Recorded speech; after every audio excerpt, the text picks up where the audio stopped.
Hi, this is Durga. இன்னைக்கு நம்ம பார்க்க போறது 11th standard mathsல chapter 3 trigonometryல exercise 3.4ல question number 3 வாங்க question குள்ள போலாம்.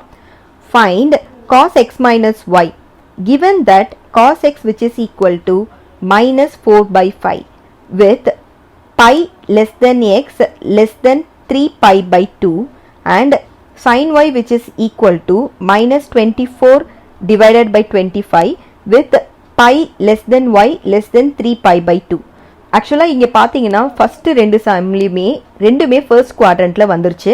அதனால நமக்கு எதுவுமே ப்ராப்ளம் இல்லாமல் ஆயிடுச்சு, எல்லாமே பாசிட்டிவ் சைன். பட் இதில் பாருங்களேன், இது என்னது? இது pi less than x less than 3 pi by 2. Obviously இதே தான், நீங்கள் வந்து அந்த குவாட்ரண்ட்டே நம்ம எடுத்துக்கலாம். ஸோ நம்மளுடைய எக்ஸ் ஆக்சஸ் ஒய் ஆக்சஸ் நம்ம போட்டோம் அப்படின்னா இது வந்து 0 to 19 நம்ம சொல்கிறோம் இல்லையா? இதை வந்து பை பை 2ன்னு கூட எழுதலாம் தானே. So pi by 2 is also nothing but 90 தானே. அதனால தான் இதை நம்ம வந்து பை பை 2 அப்படின்னு எழுதுவோம். ஸோ இது வந்து பார்த்தீங்க அப்படின்னா நம்ம 180 வரைக்கும் சொல்கிறதுனால இதை நம்ம பை அப்படின்னு சொல்லுவோம். அதே மாதிரி இந்த குவாட்ரண்ட் 270 வரைக்கும் இருக்க குவாட்ரண்ட்டை 3 பை பை 2ன்னு எழுதுவோம். நீங்கள் இதை மல்டிப்ளை பண்ணி கூட பார்த்துக்கலாம். இங்கே பாருன்னா 3 into 180 டிவைடட் பை 2னும் போது 2 1 டைம்ஸ், இது வந்து பார்த்தோன்னா 90 டைம்ஸ். ஸோ 3 into 90 பார்த்தீங்கன்னா 270ல் வரும். ஸோ 270னும் சொல்லலாம், அந்த குவாட்ரண்ட்டை நீங்கள் 3 பை பை 2 அப்படின்னும் சொல்லலாம். ஓகேவா? அடுத்தது பார்த்தீங்க அப்படின்னா 360. ஸோ 360ன்றது வந்து 2 பை அப்படின்னு சொல்லிக்கலாம். ஓகேங்களா? ஸோ குவாட்ரண்ட்டை வந்து நம்ம இப்படியும் தெரிஞ்சு வச்சுக்கிறது ரொம்ப நல்லது. ஸோ இப்போ நமக்கு என்ன சொல்லியிருக்காங்க கொஸ்டினில்? Pi less than x less than 3 pi by 2. ஆக்சுவலாக நம்ம பார்க்க வேண்டியது வந்து இந்த பார்ட்டு தான். அதாவது எக்ஸ் வந்து 3 பை பை 2 விட கம்மியாக இருக்குது, ஆனால் கண்டிப்பாக வந்து பையை விட கிரேட்டர்னு சொல்லிட்டாங்க. ஸோ பையை விட கிரேட்டர் அப்படின்னும் போது கண்டிப்பாக செகண்ட் குவாட்ரண்ட்டில் வராது. ஏன்னா 180 விட அது கிரேட்டர். பையினாலும் 180னாலும் ஒன்று தான். ஸோ அது வந்து கண்டிப்பாக செகண்ட் குவாட்ரண்ட்டில் வராது. இப்போ அவங்க என்ன சொல்கிறாங்க அப்படின்னா லெஸ் தென் 3 பை பை 2. 180 விட உங்களுடைய தீட்டா வந்து கிரேட்டர், ஆனால் லெஸ் தென் 3 பை பை 2 அப்படின்னும் போது ஸோ நம்மளுடைய இது பார்த்தீங்க அப்படின்னா இந்த தேர்ட் குவாட்ரண்ட்டில் தான் கண்டிப்பாக வருதுன்னு அர்த்தம்.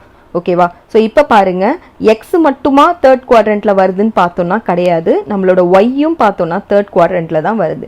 ஸோ இங்கே நம்ம எழுதிக்கலாம் x and y. So first ரெண்டு சம்லையும் நம்ம அதை எழுதலை, பிகாஸ் அது எல்லாமே பாசிட்டிவ்ன்றதுனால. இந்த சம்மில் அப்படி இல்லைன்றதுனால அதை எழுதணும். So x and y falls on third quadrant. ஓகேங்களா? ஸோ தேர்ட் குவாட்ரண்ட்ன்றதுனால தேர்ட் குவாட்ரண்ட்டில் பார்த்தீங்க அப்படின்னா டேனும் காட்டும் மட்டும்தான் பாசிட்டிவ். ஸோ மற்றது எல்லாமே நெகட்டிவ். ஓகேங்களா? So only tan theta and God theta. So இங்கே பார்த்தீங்க அப்படின்னா உங்களுக்கு தீட்டா கிடையாது, எக்ஸுன்றதுனால நம்ம தீட்டா எழுதக்கூடாது, எக்ஸ்ன்னு தான் எழுதணும். So tan X God X only positive. ஓகேங்களா? இப்படி போட்டுட்டீங்க அப்படின்னா நீங்கள் கண்டுபிடிக்கிற மற்ற வேல்யூஸ்க்கு நீங்கள் இப்போ சைன் கண்டுபிடிக்கிறீங்கன்னா கூட அதுக்கு என்ன சிம்பிள் எழுதணும்னா மைனஸ் சிம்பிள் போட்டு தான் எழுதணும். ஓகேங்களா? ஸோ இப்போ நம்ம கண்டுபிடிக்கலாம். நமக்கு என்ன தெரியும்? இங்கே காஸ் எக்ஸ் தெரியும் இல்லையா? இப்போ நமக்கு என்ன கொடுத்துருக்காங்க? காஸ் எக்ஸ் கொடுத்துருக்காங்க. ஸோ நீங்கள் வந்து சைனை கன்ஃபியூஸ் பண்ணிக்க வேண்டாம், லாஸ்ட்டாக நம்ம சைன் எழுதிக்கலாம். ஸோ காஸ் எக்ஸ் என்ன நமக்கு கொடுத்துருக்காங்க அப்படின்னா minus 4 by 5. நான் சொன்ன மாதிரி நீங்கள் சைனை வந்து மைண்டில் ஏற்றிக்கவே வேண்டாம், அதை விட்டுருங்க ஃப்ரீயாக. ஸோ இப்போ வந்து இதுதான் நம்மளோட தீட்டான்னு பார்த்தோன்னா நமக்கு இங்கே 4ன்னு தெரியும், இது 5ன்னு தெரியும். இப்போ நம்ம ஒரு சைட் கண்டுபிடிக்கலாம்.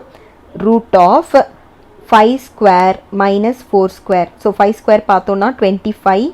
So 25 minus 16 which is nothing but root of 9. So gives you the value for 3. இப்போ என்னுடைய sin x வேல்யூவை நான் எழுதுகிறேன். sin x பார்த்தோம் அப்படின்னா 3 by 5. நான் சொன்ன மாதிரி சைனை நீங்கள் இப்போ கன்சிடர் பண்ண வேண்டாம். tan x. So tan x பார்த்தோம் அப்படின்னா 3 by 4. ஓகேங்களா? இப்போ நீங்கள் வந்து சைன் போடுங்க. இது நான் என்ன சொன்னேன்? Third quadrant. ஸோ tan வந்து உங்களுக்கு பாசிட்டிவ், சைன் ஆனால் நெகட்டிவ்ன்றதுனால நான் இங்கே வந்து நெகட்டிவ் சைன் போட்டுக்கிறேன். சரிங்களா? இப்போ நெக்ஸ்ட் என்ன கொடுத்துருக்காங்க? உனக்கு சைன் ஒய் கொடுத்துருக்காங்க. ஸோ அதை இப்போ நம்ம கன்சிடர் பண்ணிக்க போகிறோம். So sine y which is equal to minus 24 divided by 25. இதுக்கு நம்ம இப்போ ட்ரையாங்கிள் வரையலாம். ஸோ ட்ரையாங்கிள் வரைஞ்சோம் அப்படின்னா இதுதான் நம்மளோட தீட்டா. ஸோ இது பார்த்தீங்கன்னா நமக்கு 24, இது வந்து 25. நம்ம இந்த இதுதான் நம்ம கண்டுபிடிக்க போகிறோம்.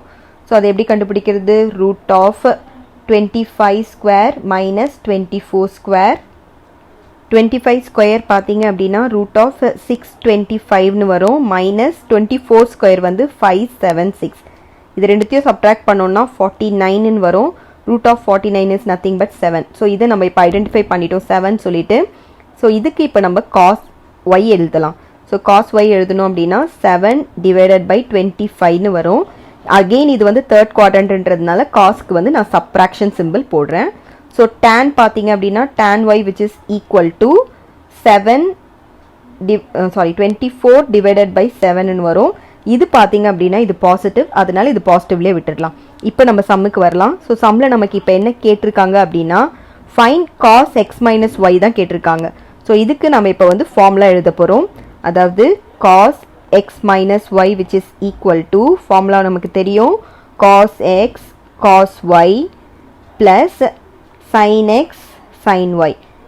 இதை வந்து நம்ம இதுலேருந்து சப்ஸ்டியூட் பண்ணிக்கலாம். இப்போது cos x, so cos x பார்த்தீங்கன்னா சைனோடு தான் நம்ம எழுதணும், சைனோடவே எழுதலாம். ஸோ cos x பார்த்தோம் அப்படின்னா -4/5ன்னு இருக்குது இன்டூ cos y பார்த்தீங்கன்னா -7/25 ஓகேவா, plus sin x, sin x பார்த்தோம் அப்படின்னா -3/5ன்னு இருக்குது இன்டூ மைனஸ் sin y பார்த்தோன்னா -24 divided by 25. இப்போ நம்ம இந்த ரெண்டுத்தையும் தனித்தனியாக பண்ணிக்கலாம். ஸோ 5 into 25, ஸோ 5 into 25 பார்த்தோன்னா 125ன்னு வரும். 4 7s are 28. Minus into minus ப்ளஸ்ன்றதுனால நம்ம அதை எழுத வேண்டாம், நடுவில் இருக்கிற ப்ளஸ் சிம்பிளை போட்டுக்கலாம். அகெயின் இங்கே பார்த்தீங்கன்னா 125 வரும். 3 into 24 பார்த்தோன்னா 72ன்னு வரும். சரியா, இப்போ நமக்கு கீழே இருக்க டினாமினேட்டர் ரெண்டுமே சேம் தான். ஸோ ஒரு வாட்டி எழுதிக்கலாம் 125, மேலே நம்ம ரெண்டுத்தையும் ஆட் பண்ணோம்னா நமக்கு 100ன்னு வரும். ஸோ இதை நம்ம 25வாலேயே நம்ம டிவைட் பண்ணிக்கலாம் இல்லையா. ஸோ இது வந்து 4 டைம்ஸ் வரும், இது வந்து பார்த்தீங்கன்னா நமக்கு 5 டைம்ஸ். நம்மளோட ஆன்சர் பார்த்தீங்கன்னா 4/5 ஓகேவா. ஸோ இதுதான் நம்மளோட ஆன்சர். இதோட இந்த சம் முடியறது. தேங்க்யூ.